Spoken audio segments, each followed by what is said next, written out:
ఇప్పుడే court movie చూసి వస్తున్నా. సినిమా మాత్రం నెక్స్ట్ లెవెల్. నాకు ఎంత మంచిగా అనిపిస్తుంది అంటే, మంచి సినిమా చూసినా అంటే మనకి ఎన్నో కోర్ట్ మూవీస్ వచ్చినాయి, లైక్ పింక్, సెక్షన్ 375, జనగణమన ఇలాంటివి వచ్చినాయి. అండ్ మనకి రిజల్ట్స్ తెలుసు ఎండ్ ఆఫ్ ది మూవీ ఎట్లుంటది.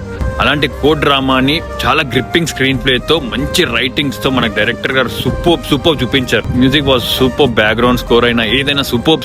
ఆడియన్స్ ఎంత ఇన్వాల్వ్ అయిపోయారంటే, నెక్స్ట్ సెకండ్ హాఫ్ లో ప్రియదర్శి ఆర్గ్యూ చేస్తుంటే క్లాప్స్ కొడుతున్నారు. లాఫింగ్ అనమాట, అంటే ఒక న్యాయం జరుగుతుంది ఇట్లా అని లాఫింగ్ అనమాట.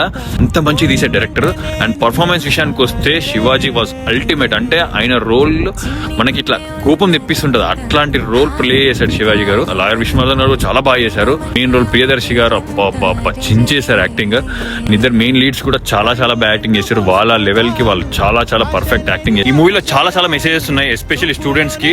తల్లిదండ్రులతో ఎట్లుండాలి, చదువు ఎంత ఇంపార్టెంట్, ఏ టైంలో ఏం చేయాలి. అదే కాకుండా జనాలు ఈ కేసెస్ ని ఎట్లా మిస్యూజ్ చేసుకుంటున్నారు, అనవసరంగా ఒక లైఫ్ తో ఆడుకుంటున్నారు అని పర్ఫెక్ట్ గా చూపించాడు. ఇలాంటి కోర్ట్ రూమ్ మూవీస్ ఇంకా చాలా తీయాలి, ఇంకా జనాలకి ఇంకా అవేర్నెస్ పెంచాలి, బయట ఎట్లా మిస్యూజ్ చేసుకుంటున్నారో అలాంటి మూవీస్ ఇంకా తీయాలని కోరుకుంటున్నా. హీరో నాని గారు కాన్ఫిడెన్స్ లైక్ ఆడియో ఫంక్షన్ లో చెప్పినట్టు, ఈ సినిమా నచ్చకపోతే నా హిస్టరీ వెళ్ళకని అన్నారు కదా. ఇప్పుడు నేను రివ్యూ ఇస్తున్నా కదా, ఈ సినిమా మీకు నచ్చకపోతే మీ టికెట్ పైసలు నేను పక్కా ఇస్తా. ఎందుకు నచ్చలేదు రీజన్ పక్కా చెప్పండి. సచ్ అ బ్యూటిఫుల్ మూవీ, అసలు ఎక్కడ బోరింగ్ కొట్టదు. అండ్ ఆసమ్, ఫ్యామిలీతో హ్యాపీగా వెళ్ళి చూడండి.